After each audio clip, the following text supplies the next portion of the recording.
Bienvenue dans Trauma et Transformation. Je suis Valomba Lebihan, neuropsychologue, autrice et formatrice. Ce podcast est inspiré de mon livre Aimer après le trauma, publié aux éditions Erol. Et si tu découvres aujourd'hui ce podcast, je t'invite à écouter les épisodes précédents afin que nous puissions suivre ensemble le fil de cette réflexion pas à pas. Et aujourd'hui, j'aimerais enfin te parler d'espoir. Parce qu'après avoir exploré les blessures, les peurs et les schémas qui peuvent influencer nos relations, une question essentielle se pose.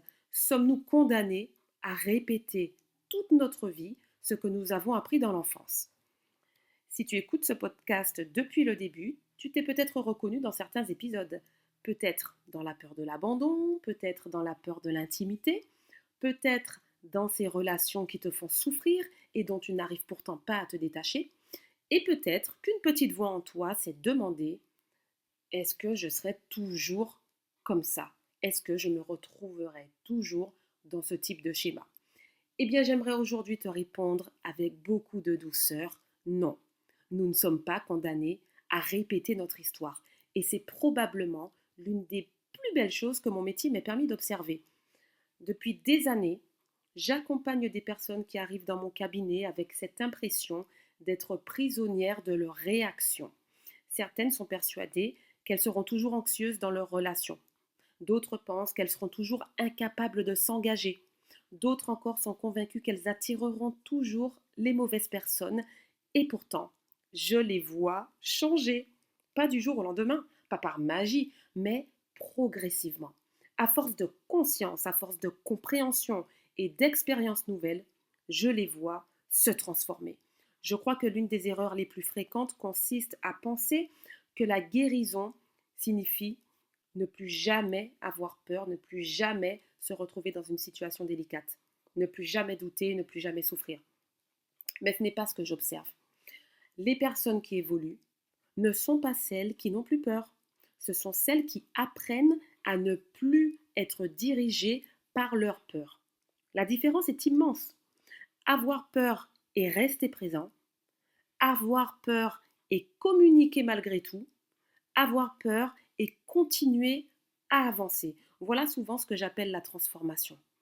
Car la sécurité affective n'est pas un état parfait, c'est une capacité. La capacité à revenir à l'équilibre lorsque quelque chose nous bouscule, et peu importe le domaine. La capacité à se rassurer lorsque l'inquiétude apparaît. La capacité à ne plus confondre systématiquement le présent avec le passé. Je pense souvent à ces personnes qui me disent avant, j'aurais envoyé 10 messages. Avant, j'aurais fui. Avant, j'aurais accepté cette situation. Et qui ajoute ensuite, cette fois, j'ai fait autrement. Ces petites phrases peuvent sembler anodines. Et pourtant, elles témoignent souvent d'une transformation profonde. Parce qu'à cet instant, la personne n'est plus simplement en train de réagir à son histoire. Elle commence à choisir.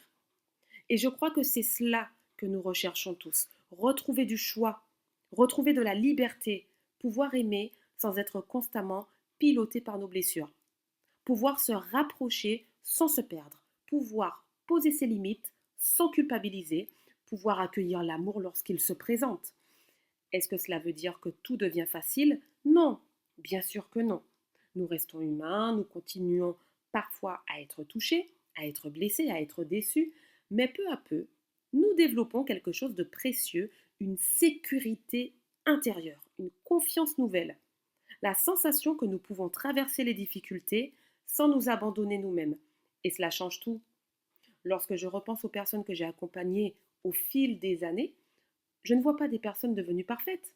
Je vois des personnes devenues plus libres, plus sécures à l'intérieur. Des personnes qui ne choisissent plus systématiquement leur partenaire à partir de leurs blessures. Des personnes qui savent reconnaître les signaux d'alarme plus tôt.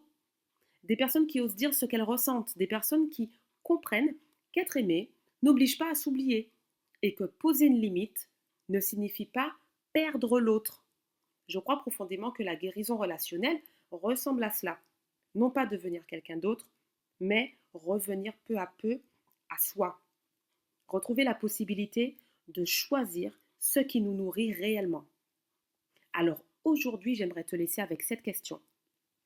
Si tes peurs n'étaient plus aux commandes de ta vie amoureuse, comment aimerais-tu aimer? Et comment aimerais-tu recevoir l'amour en retour?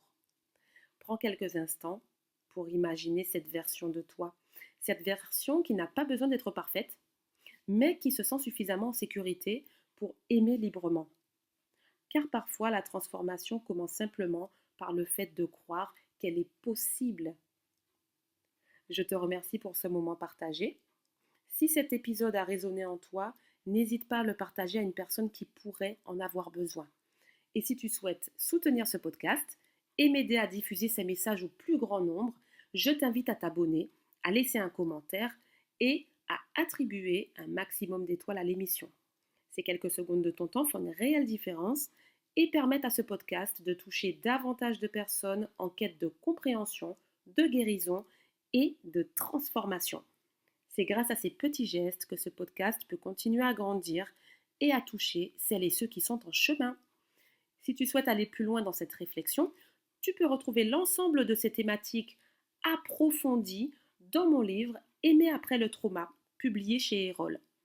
Je te retrouve très bientôt pour un nouvel épisode de Trauma et Transformation.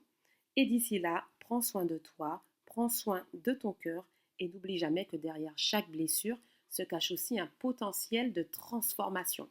Et souviens-toi, comprendre son histoire n'est pas s'y enfermer, c'est commencer à s'en libérer. À très bientôt!